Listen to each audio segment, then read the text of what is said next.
धनंजय मुंडे यांचा राजीनामा 100% झाला पाहिजे असं प्रणिती शिंदे यांनी म्हटलंय। काँग्रेसच्या काळामध्ये राजीनामे मागितले जायचे तेव्हा ते दिले जायचे असंही प्रणिती शिंदे यांनी म्हटलंय।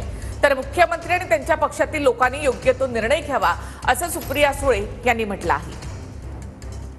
धनंजय मुंडेंचा राजीनामा झाला पाहिजे असं वाटतं। 100% झालाच पाहिजे। जर ते ह्या प्रकरणात पूर्ण प्रकरणात ते आहेत असं दिसून येते एकंदरीत, आणि काँग्रेसचं सत्ता असताना वारंवार जेव्हा राजीनामे मागितले जायचे तेव्हा द्यायचे आम्ही एकंदरीत जबाबदारी घेऊन, नैतिक जबाबदारी घेऊन। मला असं वाटतं अतिशय निगरगट्ट आणि अहंकारी सरकार आहे आणि लवकर हलतील असं दिसत नाही। प्रत्येकाची ती मॉरॅलिटी असते।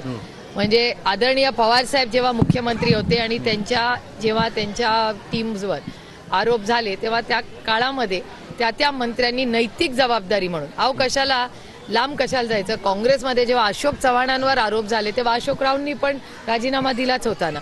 त्याच्यामुळे ती मॉरॅलिटी आता माननीय मुख्यमंत्री आणि त्यांच्या पक्षाच्या लोकांनी योग्य तो निर्णय घ्यावा।